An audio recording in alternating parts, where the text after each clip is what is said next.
Awesome, awesome. Welcome, everybody. I'm super excited. Yesterday, I made a post that sort of introduced you to the idea and the concepts I was going to be talking about today, introducing Holly.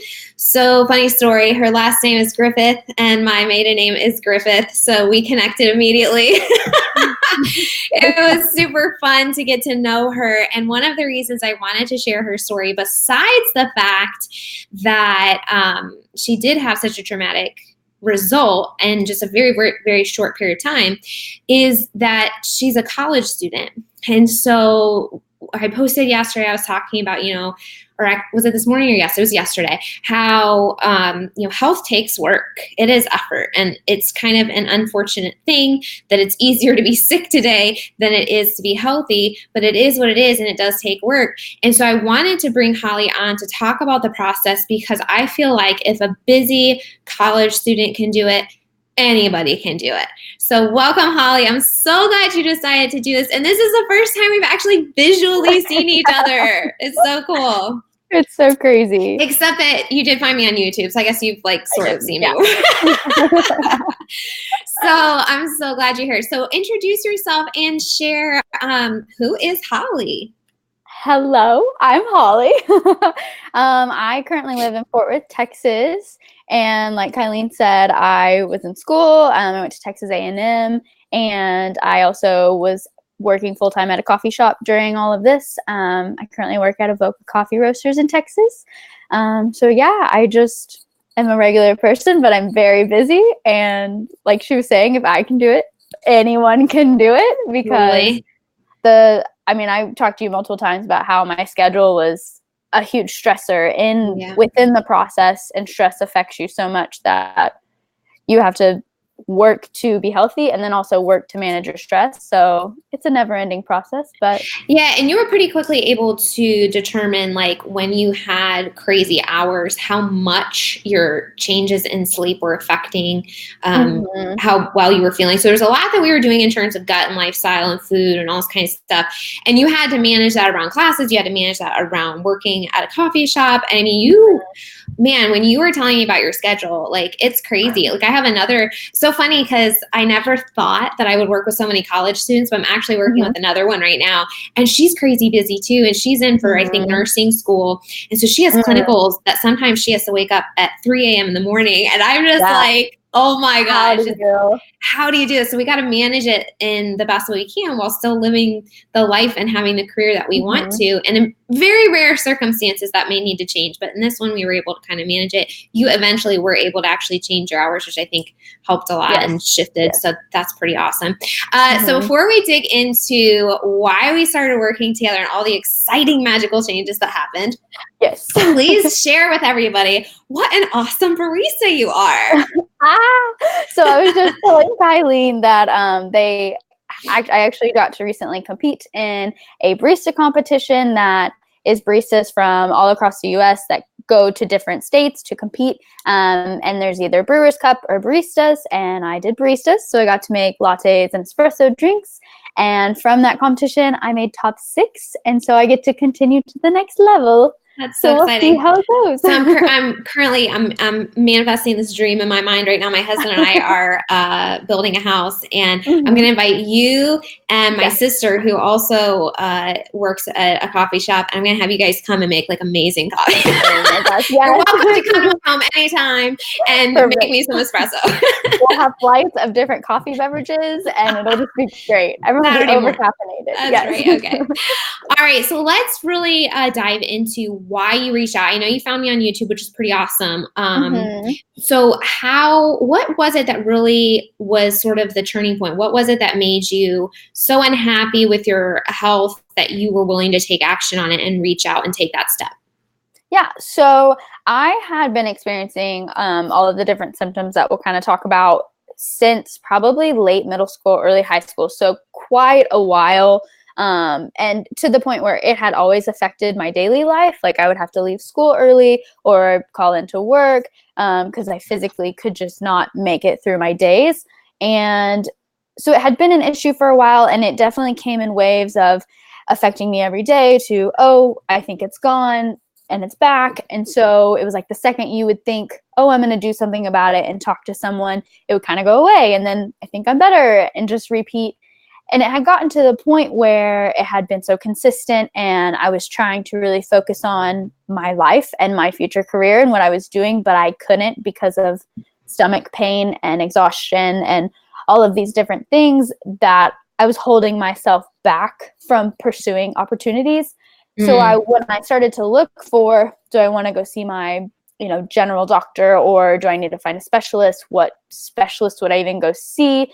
Because I had previously gone to the doctor when I was younger, and this started, and went and got testing on my stomach, even to the point of having a colonoscopy, because they thought I had a gluten intolerance, and they just said, you have IBS.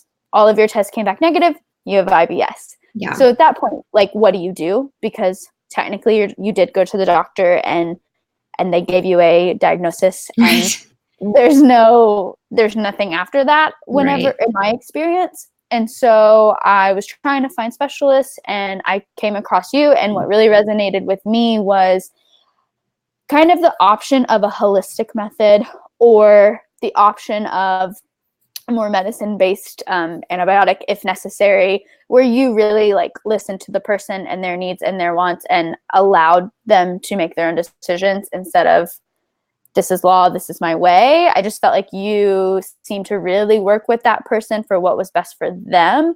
And that just resonated with me. And I was more interested in a holistic approach to start with, because I actually had a lot of surgeries as a kid. I had what they call hemangioma. And so I was in and out of the hospital a lot.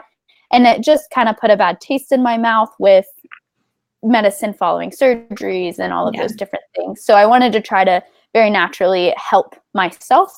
And if that didn't work, take the next step. But when I came across you, just as you spoke, it all kind of resonated with me. And I watched the YouTube video of the gut test, and seeing you talk through it, I was like, this is what I need. And it literally was. It turned out that was like the ultimate, that was the ultimate thing for you. Yeah, that's so cool. And I just love that. Having no idea of what you need and what is going to help, to like seeing it and being like, yeah, that's it. Yeah. And that's one of the biggest things. I thank you for sharing that. I think one of the biggest things with my clients is just super cool. And I think empowering down the line when they get these tests is when they come, they say, like exactly what you said. I've had a colonoscopy. I went to a GI specialist in the medical, and they've said, I don't have celiac, or I don't have Crohn's, or I don't have ulcerative colitis. And so basically there's nothing they can do. And they diagnosed with IBS. Actually, that's my sister was diagnosed with IBS and kind of sent on her way. And that was a big frustrating thing through her teenage years as well. It's extraordinarily painful. But if it doesn't hit a certain limit, there's nothing that they do in that field. Yeah. And so when my clients get these results back where the test says, here are some things that are stressing your body out that can cause inflammation, that can cause dysbiosis, that can cause nausea, that can cause abdominal pain, that can cause fatigue, all these different things. They're like, oh my gosh, I'm not a hypochondriac. I have answers now, and it feels so good. So, and I always like to keep notes. So like when a client reaches out to me to get on like a health assessment call, I like to keep the notes or the answers to the questions that I ask. And some of the questions are like, how does this affect your life? And so your answer back when we got started was that you were in pain every day. And this one really resonated with me. I kind of think about this as a huge deal for someone that's your age. I avoid social situations due to embarrassment of excessive gas, and you're constantly tired and never feeling awake. And I remember you talking to about, and you said it here, one of your goals was to get through the day without pain or feeling the need to sleep, and if you could simply be comfortable in your own skin. And I know like comfort in your own body and wanting to be around people and having energy to literally just live your life and go to work and go to school. I mean, that's a huge deal. That is a huge deal. And how old are you? I'm 24. So, okay, yeah. Yeah, and I'm sure people have probably said things to you like, you're too young to be sick or tired or whatever, right? Exactly. Yeah. Mm-hmm. Every day. Yeah, every day. Oh, this is all in your head, or oh, take a nap. Yeah. So all right, so that is a pretty dramatic negative way to live at such a young age. So when we did the testing, and we ran a stool test primarily, we wanted to see where your gut was, do you remember everything that showed up? Do you happen to remember? I remember a lot of things, probably not everything, because there were quite a few things. And they were all pretty major. It was crazy. It was just like red and red and red, like parasites and bacteria. And I was like, yes, here we are. Yes. So she had, if you don't mind me sharing, if it's okay. Yeah, of course. She had C. diff, which is a bacteria that is pretty difficult in several cases to eradicate and can be very antibiotic resistant. And she had both toxin A and toxin B, which, if you're going to have it, you'd rather have like maybe one toxin or the other, but not both. So she had both. So it was a pretty significant bacterial issue that we found on her test. She also had Candida, which is a yeast overgrowth, causes a lot of problems in people. And, when you're talking about yeast in particular, you're talking about bloating, you're talking about a lot of sugar cravings, all sorts of different things. They can affect you in many, many different ways, and sometimes in neurological ways, and it makes you feel like something else is controlling my body, and it can be really crazy. So that's an important one to identify. She also had H. pylori. Now, again, sort of like with C. diff, there's different levels. So she had H. pylori, and then there are what are called virulence factors, which make them more virulent, makes them a little stronger, a little bit more difficult to target. She had, I believe, 4 virulence factors with her H. pylori. H. pylori is a stomach bacteria, and it's really, really, really important to address because the longer you have it, the more likely you are to have symptoms. And if you have it for a long period of time, that's associated with things like stomach cancer and ulcers and a lot of different problems. So we definitely wanted to get rid of that. And the other thing that she had was 3 or 4 separate parasites as well. So she had everything checked off on the list of like what you wanted to treat: bacteria, yeast, parasites, all of it. And so what was that realization like to you when we went over those test results? I think I had said it was very bittersweet in terms of like, okay, I'm not crazy. There are a million things going on in my gut. And so like everything makes sense. And I'm happy to know that this is not all in my head. However, on the flip side, it's really daunting to hear that that's what's been going on, and for who knows how long, because I had experienced pain for such a long time. And are we going to be able to, get through this, especially holistically, because the C. diff is so antibiotic resistant, and would we have to go there? So it was a little overwhelming at first, but I also was like, yes, I have an answer. Like at the very least, if I have to deal with this for, let's say, much longer term than I ended up having to do a protocol for, at least I know what's going on inside my gut instead of, you have IBS. Good luck. Right. And you can. Exactly. And the thing is, symptoms are just signals. They're red flags that our body throws up and says, hey, something's not right. And you were diligent enough to really dig to figure out what that was. And I commend you for that, because especially at your age, because that takes a lot of work. It takes a lot of effort. It takes a lot of research to get to the point where you know enough to know what to even pursue. So that's really awesome.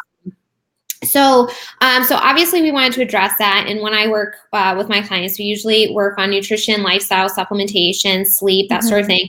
So in your perspective, obviously supplement wise, we wanted to knock out the bacteria. We wanted to get rid of the Candida. We wanted to knock out the parasites and everything. And spoiler alert, everyone, we did a retest and every single thing that was major that I just mentioned was gone. Gone. So what do you think were some of the biggest changes that you had to make? Definitely at first the just changing of my diet, because we had done the test of food sensitivities. And so we'd cut all of those out initially for 60 days. So just readjusting my diet while also trying to keep like a variety of foods within your diet. because I noticed if I eat the same thing too often, it would affect me later on. So we started with that, which was nice because we didn't do everything at once. It was like focus on food first, and then like we started to add in different supplements. So that was very helpful, but I think that was the hardest part because I'm busy. So you have to plan. You can't just wake up and wing it. You really have to sit down and kind of plan your week, what you're going to eat, meal prep. But once that was done and we started supplements, it actually, at first, obviously it was difficult, but it was easy at the same time because we added everything in slowly, like one at a time. And within that, it made me create a routine. And I was actually thinking about this towards the end when I was cutting back out supplements and weaning myself off. The routine itself like helped my mental health and like helped me day to day, because whether it was I needed to take these few supplements in the morning and have a tea and have this powder drink, I created a whole routine around it. So I woke up at a certain time, I did that, put my yoga mat out, I had my tea, I drank my powder drink on the way to work, and I went to work. And so when I cut those out, I was like, I need to create a new routine because it helps you, like just that structure and consistency actually helped me throughout the whole process. If I forgot or if I was having an off day, I was not just off because I'm like forgetting to take a supplement, because I completely missed out on my routine. So Yeah. I thought it was beneficial for more reasons than one. Obviously, I was feeling my gut, but then even now, post taking all the supplements, I still have a morning routine and an evening routine. Mm-hmm. So I thought that was kind of an interesting, like, even after the fact, that helped through. Well, I think you're one of my favorites because you take that so seriously in terms of making a lifestyle change, and not just like not a diet, or not just a 30-day supplement regimen or whatever it is. You're like, what are these aspects of the lifestyle changes I'm making that are helping me? And the mindset piece is so critical for anyone that's on a healing journey. And you really maintained a positive outlook throughout the whole thing, which was just really awesome to see. So I love that you identified that as well. So nutritionally, we did do the MRT test, and that's a food sensitivity test, and that was really helpful. And then one of the things she was able to notice was we did an experiment where she was starting to reintroduce the foods herself as opposed to getting retested, because you can choose to do it either way, but the retest is a little bit easier. And we kind of ended up deciding to go back to that because she did start reintroducing some foods, and she did notice that she was having reactions again. And so there is a benefit definitely to retesting, I feel like, with food sensitivities. And for you in particular, the second test really was able to pull out what may be some more longer term food sensitivities. And those were the ones that you started reacting to when you brought them back in. So it was a good physical and mental correlation for you to have, for sure. I think one of them was rice, right? Like you blowed out when you have rice. Yeah. Yes, it's so sad. Such a bummer. But I think that was another thing with this whole process, was at the very like simple fact of understanding, like noticing changes in my body, because when you're initially eating daily and you're in pain and you're trying to track it on your own, there's so many factors into what you're eating and what could be possibly causing. And you start to learn that things can affect you over a 72-hour period. But with this in particular, I would notice drastically a change in my energy levels, my mood, just any small thing. I would be like, I feel off. What did I add in? What happened? And it was the first time in my entire life that I could tell you I understood my body, and my body would talk to me and I would listen. That's so cool. Can we just stop there for a second? You learned how to listen to your body because your body was talking to it, but then you learned how to be in communication with it. That is huge for the rest of your life. Absolutely.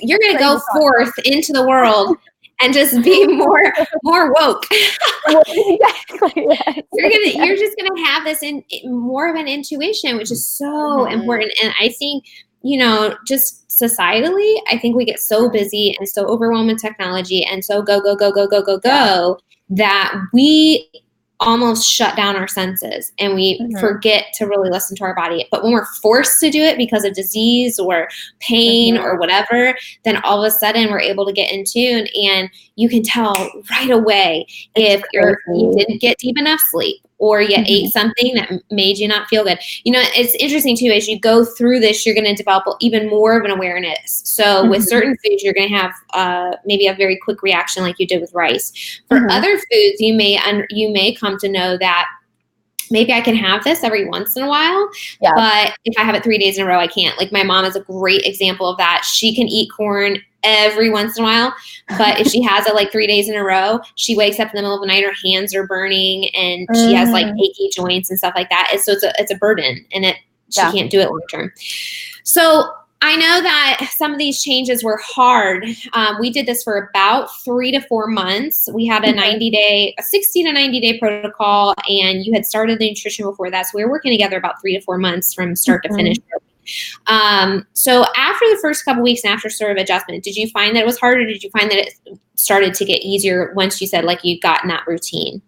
I think, so when we started the food, I was definitely like, this is hard. And I think in the beginning, I had the mindset of kind of more of the almost diet mindset in terms of food, like, oh, I'll cut this out for this amount of time and then I'll add it back in and I'll be good. And very quickly, I started to realize as I stopped eating those foods and I felt so much better that this wasn't a diet, and that I wouldn't even necessarily want to add certain foods back in because of how they made me feel.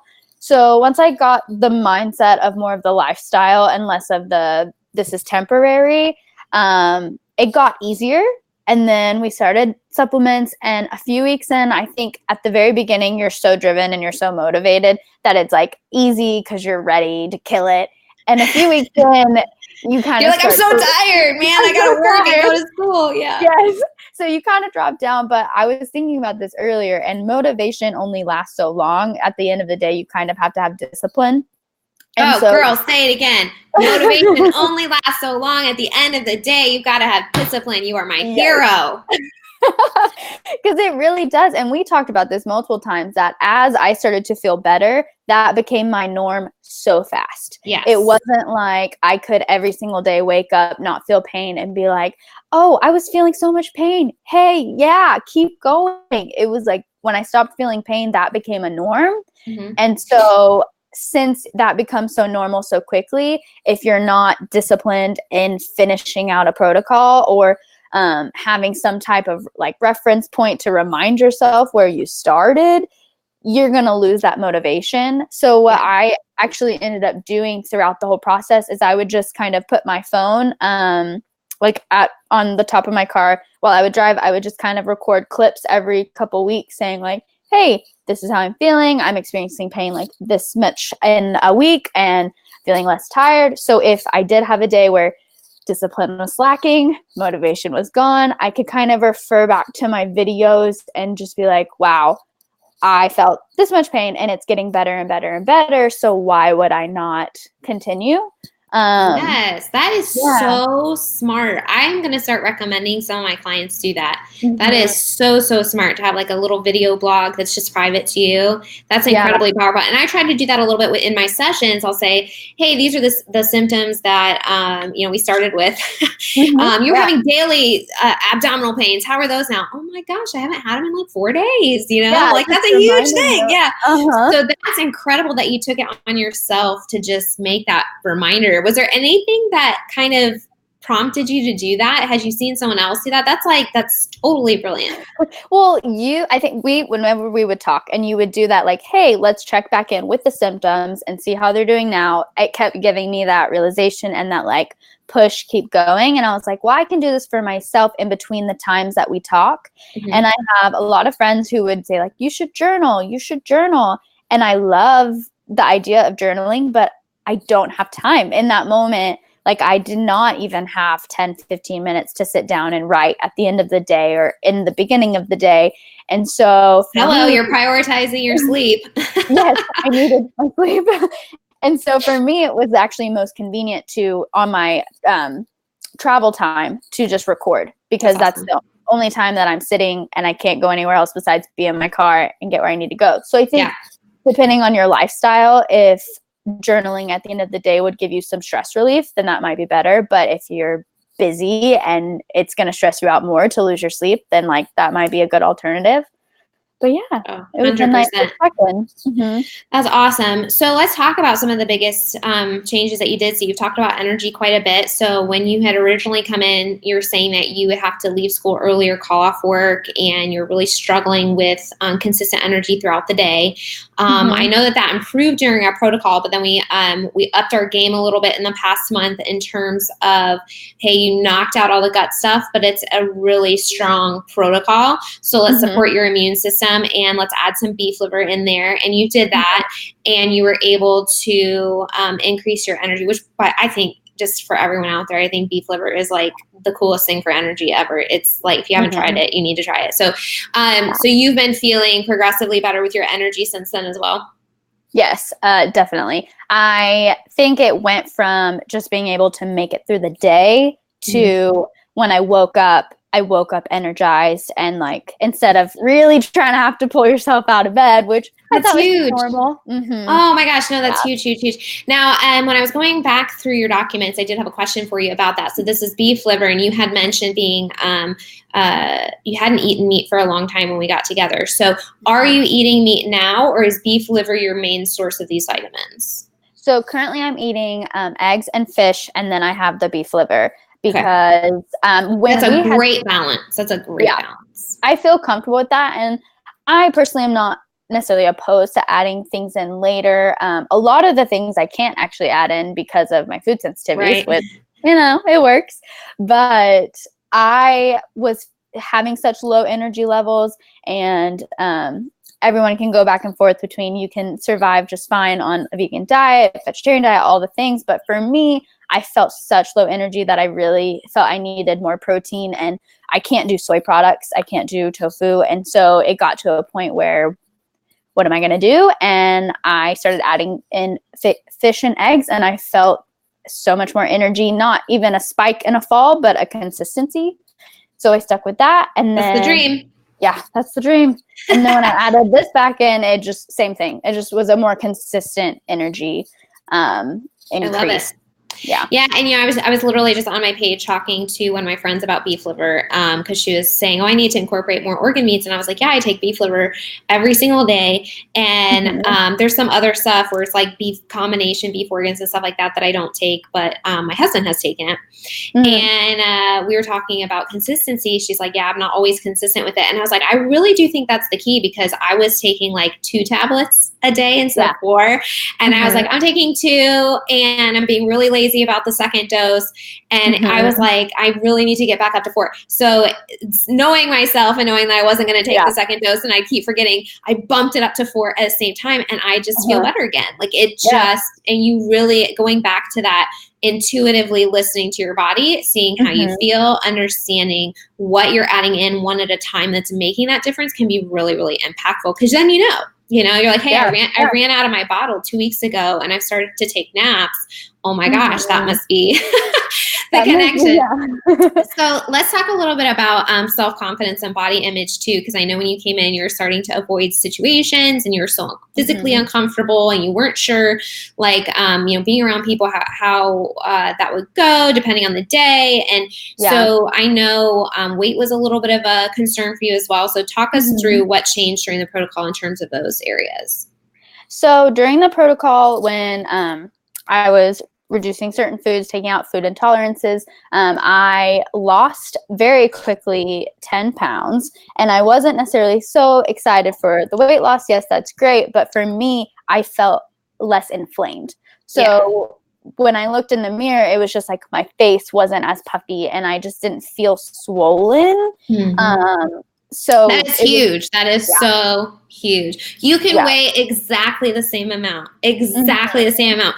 But if you feel puffy from one day to the next, the scale can be the exact same, and you're going to feel horrible. You're going to be like, everybody can see it, and I just feel like things are not going right in my body. Like I would have pictures taken of me, and I would literally look at them and think, I don't recognize that person. Like that person I don't see me looking like that, and not in a weird way, but just it felt so different. It felt so different. And to be completely honest, I don't look that much different now than I did then. I didn't lose like a ton of weight, but I feel less inflamed and I feel lighter, and just like walking down the street, I don't know. I felt like this, and now I just kind of feel like there's space to breathe. I love that. I love that. Yeah. And I remember my chest would feel very tight throughout the day, and now I feel like there's air flow going on. And so I don't know. I just think taking out all of the inflammation that was building up inside. Yeah. It sounds weird because that's kind of a physical thing, and a lot of body confidence is mental, but I think you feel your body when you're that in tune with it. And so whenever that left and I was able to flush my system, I can just like hold my shoulders back, stand a little taller, and that in turn affects your mentality towards yourself. And I've maintained my little weight loss that I had from it, and I feel a lot better, and my energy levels are up, so I'm more confident and able to like go to the gym or just go on a walk. Yeah. It's like that foundational piece that now, instead of scheduling your day around how you're currently feeling, you're able to actually go live your life because you know that you have like the energy reserves to be able to hold your schedule, which I mean, that's a big deal that I think we don't talk about a lot. And for me, when I started down this path 7 years ago, the biggest thing for me was I was coming home and I was sleeping for 2 hours in the afternoon. And I was like, what the heck is wrong with me? I'm in my mid-20s. Like, this isn't normal. So there's so many things. I mean, tightness in your chest, that's a big deal too, because even if it's a physical tightness because of acid reflux or whatever, that can manifest mentally as anxiety because it's like the physical reaction that we associate with that. And so there's so much that is interconnected. Yeah, absolutely. And I love that you were talking about this openness, like this space, this ability to breathe and relax and walk tall. I've been listening to the summit this week that's all about like light and how our bodies are basically light. It's like we are dependent on light. We are light beings. And I was just listening to one today. It was so cool. He was talking about this light field that we emit. And we literally can't see it, but it comes out a certain extent. And it's how, we communicate with other beings, and then other communication comes into us. And we actually can, like, this has been theoretical in a lot of like woo-woo alternative circles for a long time, but now it's like scientifically proven that like this exists, this sort of light aura that we exist. And it's just the coolest thing, because I think there's so much too when we're talking about positive mentality and physical health and energetics and mood. It's so interconnected. And when we start working on one, it trickles into all those other areas. And so when you said you were able to open, I was like, I bet you're like emitting more light right now. I do. I bet you're emitting more light, because when you're in like a sick or disease state, the light emission is less. Or it's pathogenic. And I'm sure your torso area was very emitting pathogenic light, because there were a lot of pathogens going on in there. And now you just feel that literal light. There's the physical sense of lightness, and then there's like the actual light that's probably emitting, which is pretty cool if you think about it. It's weird. Pretty cool. I mean, you have people around you telling you that as well, whether they know it's your light or if they just feel different, they see you differently. I obviously work with the same people most days, and they would say, you've never been a negative person in terms of personality, but there was something very different about me. And just over the course, I didn't necessarily tell everyone about what was going on, but over that course, it was really cool that I didn't tell them, and they noticed changes within my day-to-day mood, just light. Like, I've always been polite. What are you implying? What are you talking about? I wasn't rude. I was always great. Yeah. But I mean, they're noticing. They'll probably say things like, "Oh, you look really nice," or "You're glowing," or whatever. All those little comments that people make, or "You look like you lost weight," or "You look happier today," and you're like, all of those things. All those things. Yes, I know. This is happening. It's great. Amazing. So in terms of moving forward, I mean, you're 24 years old. You have your whole life ahead of you. I think that's one of the most exciting, the coolest things is that you chose to do this at this point in your life, because now it's like the world is your oyster. You're so in tune. You're so going to know if something goes off and you can address it so quickly, as opposed to, like you said, this had probably been going on about 8 years, I think you had mentioned. So, you know, that's probably why we had layer on top of layer on top of layer on top of layer. So now moving forward, you're gonna just know if something's off and you can address it so quickly. So what does that look like for you in terms of moving forward over the next few years of your life? What do you think has changed? How is your mentality moving forward in embracing the health changes and things like that? What's that look like for you? I think even just so recently, not even intentionally, things have already been changing. So I've been way more open to opportunities, whereas before I was a pretty big like self-sabotager. I would get an opportunity to take a trip or maybe a job or different things, and I would want it so bad, but I would come up with some excuse to not do it. And I never really knew why, whether it was because I was worried my stomach pain would get in the way, or I wouldn't be good enough because I was too tired to keep up with the pace. I just always would hold myself back and not even trying to stop that, those actions. I already have been stopping those actions just because I'm feeling better. So I've had some job opportunities that I've looked into, and I'm able to make a decision on what I want and not just what is safe or what I will be good at with where I'm at now. I'm like more open to pushing myself. I scheduled a trip to Seattle because I wanted to. And I don't know, I just feel like, especially in this day, it's like you work to pay your rent, to pay your school loans, and then you go to sleep, and then you work, pay, go to sleep. Yeah. And then I just, with all these opportunities, like I worked on my health to live a great life. So what does it mean to live a great life for me? I want to travel. I want to push myself. I want to enjoy my job. So it just seems silly to have worked so hard to just keep working and going to sleep. So right. I'm taking more opportunities of things I actually want to do. Oh my gosh. That's so life-changing. That is so cool. And I can so totally relate, because when I was going through treatments, it was like I had all the time in the world to think about what I wanted my life to look like. Yeah. And I was like, what do I want to do with my life? You know, and there's so many changes that have come out of that experience. And not that I would ever wish on anybody, but I think what you're like, when you're put under that pressure, when you're put in that zone and you start making your way towards health, you have this different perspective of exactly what you're saying. What do I want my life to look like? You're not going through this so that you can just mundanely check in, check out, you know, get less sleep than you need and then wake up and do it all over. Like what is money for? You know, money is a tool. It's a tool to exchange for things that we need or things that we want. And so prioritizing those needs and those wants so that you feel fulfilled in your life. And that is just so, I'm so excited for you. I can't wait to see how this unravels. And I know that we're going to continue working together and checking in here and there. Especially as you travel, we'll have to make sure we let's make sure we stay healthy and energetic through that. But the fact that you've experienced a little bit of weight loss, mainly less inflammation, more confidence, stomach pains gone, and energy to literally just be able to live your life, that just makes my heart so happy. And I think that makes everything I do worthwhile. It makes me love working with people like you, because you were just like, okay, whatever you tell me to do, I'm going to do it. And you applied it in a difficult, exhausting time in your life. So I'm so proud of you. Thank you. Thank you. And I think like when you start this, or at least when I started this, I thought I'm doing this to relieve my stomach pain, maybe get some more energy. That's it.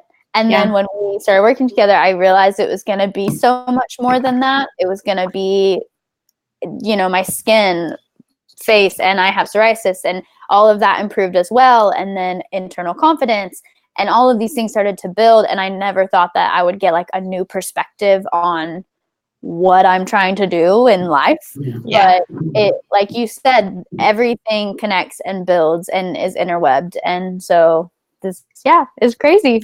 I just have a feeling God has like big plans for you. You know, I think so too. It's so cool. It's just so cool. Well, thank you so much for sharing your story. I am just pumped to be able to share this with people.